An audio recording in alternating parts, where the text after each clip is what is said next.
Hello everyone, welcome to my channel maths vibe. आज हम discuss करेंगे सितंबर 2022 का लीनियर अलजेब्रा का पार्ट बी का क्वेश्चन है। क्वेश्चन आईडी है 302। सपोज ए बी और real N cross N matrix of rank R. हमें एक मैट्रिक्स ए गिवन है एन ऑर्डर की और जिसका रैंक आर है, and V be a vector space of all real N cross N matrix X such that A X is equals to 0, then what is the dimension of we?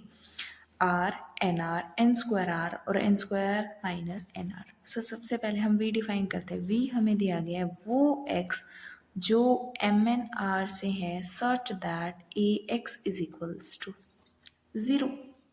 अगर हम देखना चाहें तो T जो हमारी transformation है वो एम एन आर से एम एन आर पर है such that T of X is equals to A X. तो v क्या है हमारा? v है हमारा n। v हमारा नल स्पेस हो जाएगा। हम रैंक नलिटी थ्योरम यूज करते हैं। रैंक नलिटी थ्योरम से क्या कहती है? Rank nullity theorem. Rank nullity theorem क्या कहेगी? Nullity plus rank is equal to dimension of M N over R, that is nullity plus rank is equals to dimension of mn over r, that is n square. So nullity निकालनी है, so n square minus rank, यही होगा।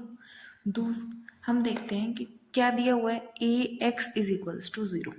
ए किस तरीके का matrix है? A11 A12 A1n A21 AN1 ANn। और x क्या है? x भी हमारा n ऑर्डर का है। सो x11 x12 x1n and x21 xn1 xnn। Overall ये हमारी एक जीरो मैट्रिक्स गिवन है। हम इन दोनों मैट्रिक्स के मल्टीप्लाई करते हैं। फर्स्ट रो की मल्टीप्लाई होगी फर्स्ट कॉलम से, then equals to 0। First row की मल्टीप्लाई होगी सेकंड कॉलम से, देन इक्वल्स टू 0। इसी तरीके से अब ये जो हमारी मैट्रिक्स है इसमें इंडिपेंडेंट रोज कितनी है? आर है। इंडिपेंडेंट रो हमारी आर है। आर रो की मल्टीप्लाई होगी एन कॉलम्स के साथ, सो टोटल इंडिपेंडेंट इक्वेशंस कितनी हो जाएंगी? एन आर हो जाएंगी। इंडिपेंडेंट तो जो इंडिपेंडेंट रेस्ट्रिक्शंस जो आएंगी वो हमारी एन आर आ जाएंगी। क्या बोला कि every column vector has R independent restrictions. ठीक है। सो टोटल रेस्ट्रिक्शन क्या होगी? एन आर होगी total restrictions. So dimension of V कैसे निकलेगी? होनी थी एन स्क्वायर डायमेंशन, उसमें से माइनस कर दी हमने रेस्ट्रिक्शंस। सो हमारी डायमेंशन ऑफ वी क्या हो जाएगी? N square minus N R, ये होगी। दूसरा हमारे पास क्या तरीका है? जब भी हमारे पास v इस तरीके से डिफाइंड हो A X is equals to 0, so dimension of v निकालने का तरीका होता है N square minus number of columns into rank. N square minus columns कितनी है हमारे पास? एन कॉलम्स है। एक्स में हमारी एन कॉलम्स है, so N. Rank of given matrix A, that is R, so N square minus N R. हम इस तरीके से भी याद कर सकते हैं, अदरवाइज हम समझने के लिए ये तरीका भी अडॉप्ट कर सकते हैं। सो हमारे पास फोर्थ ऑप्शन हमारा करेक्ट हो जाए। नेक्स्ट क्वेश्चन जो हम डिस्कस करेंगे ये पार्ट सी का क्वेश्चन है और क्वेश्चन आईडी है 379। Let V be a vector space of polynomial F X Y belongs to R X Y. मतलब हमें दो वेरिएबल में पॉलिनोमियल गिवन है with real coefficient with total degree less than 3, मतलब degree less than equals to 2। T एक transformation define की गई, derivative है with respect to X, partial derivative है। सो हमें बताने की कौन सी स्टेटमेंट हमारी ट्रू होगी। फर्स्ट है the nullity of T is at least 3। Second है the rank of T is at least 4। Third the rank of T is at least 3 and T is invertible. So सबसे पहले तो हमें देखना पड़ेगा कि ये जो वेक्टर स्पेस है, जो ट्रांसफॉर्मेशन है, उसकी बेसिस में कितने एलिमेंट हैं।